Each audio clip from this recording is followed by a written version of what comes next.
Very well welcome to all of you. I'm very happy to see so many of you here. I want to thank the City of The Hague, City of Peace and Justice, for hosting us in this beautiful place.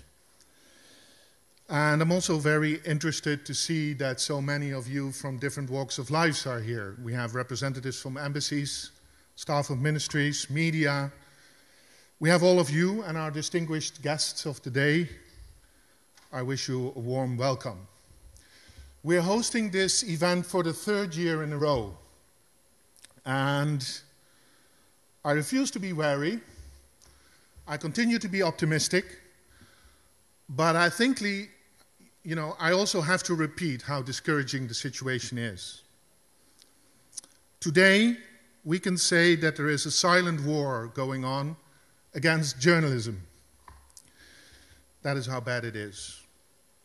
Last June, when I spoke to the Human Rights Committee in Geneva, and I was there together with my colleagues from other organizations who care about press freedom and safety of journalists, I asked for a moment of silence to commemorate the 101 colleagues behind me who've fallen victim for doing their job last year. And the count for this year stands at 52. But silence doesn't help. So I want you to help me, because the objective of my speech today is that we break the silence.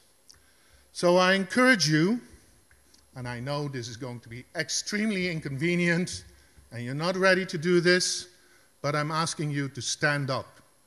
Can you please stand up, all of you? And as I said, we stand up to these colleagues that were portrayed just now. And I said, it's not enough to be silent and to commemorate them. We have to shout out. We cannot remain silent anymore. So I invite you to follow me and say, stop killing journalists. Stop killing journalists. Stop killing journalists. Thank you. You can decide to sit now. But if you want to stand, that's okay too. So, every 5 days, a journalist is killed. The amount of journalists imprisoned is at a record high. I don't have the statistic ready, but I saw somewhere 269 journalists incarcerated at this moment.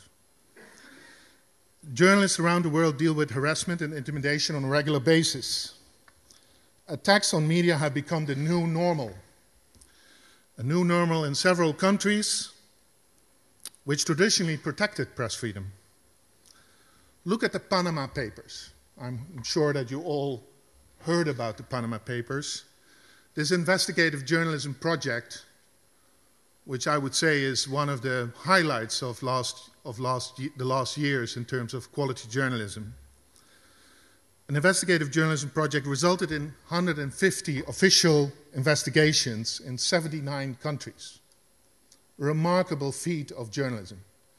A clear indication that journalism matters. It matters for accountability. It matters for holding our governments, our corporations, ourselves to account. It's a story that is lauded by many. But let's take a closer look, because it did result in positive changes in policy and practices in some countries.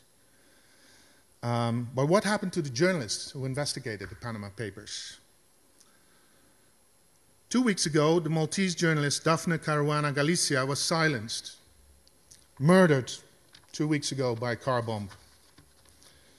She was the first to break the news of the involvement of Maltese politicians in the Panama Papers scandal. And this is not a singular event. A survey by the International Consortium of Investigative Journalists, who conducted and led the Panama Papers investigation, showed that the Panama Papers worldwide led to a backlash against those journalists who were involved in the investigation. In Niger, in Spain, in Tunisia, in Finland, in Panama and Hong Kong, journalists became victims of cyber attacks. There are several lawsuits, numerous attempts to silence them. The list is longer. Of course, it contains the usual list of dictatorships where journalism is not welcomed very much. But this contains respected democracies as well. If you look at the ranking numbers of countries where impunity for violence against journalists is a rampage, you find countries like Mexico, Nigeria, India, Bangladesh, respected democracies. So, as I mentioned, there is a problem here. The experience I had and the reason why my organization cares a lot about the safety of journalism is very much triggered by a meeting 4 years ago where we met Latin American journalists, female journalists mainly.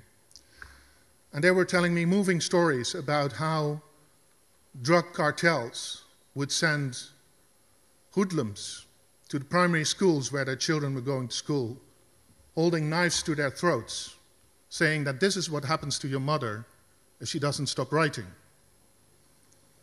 And indeed, I spoke to journalists who had quit the profession. Journalists are quitting the profession around the world. Quitting the profession is silencing journalists. These people will not produce stories anymore. They will not hold powerful to account. It's apparently stories that we don't want to hear. Violence is not the only threat to journalists. In Myanmar, since Aung San Suu Kyi, someone who has been lauded by many in the Western world for leading the charge for more democracy in Myanmar, since she took office, 61 cases were filed against journalists for defamation under an infamous article in the information law and press and information law in Myanmar called 66D. 61 cases. Self-censorship is very clearly seen in the way new media report about the Rohingya crisis inside Myanmar. They don't. 1 million Rohingya refugees forced into exile into Bangladesh, a country that is poor enough on its own to take care of 1 million refugees in addition. So self-censorship is also a big problem in journalism around the world. These journalists are also effectively silenced. But today is not about being grumpy. We have to be. We have to look at the facts. We have to stare this war in the eyes. But today we want to talk about solutions. We can break the silence. Today we speak about courage. Our guest Diane Foley had the most devastating experience any mother can have when her son was murdered, James Foley, by IS in Syria in 2014. Now, she's a champion for the fight for safety of other journalists around the world. Today we talk about judicial solutions. Solutions in defense of prosecuted journalists.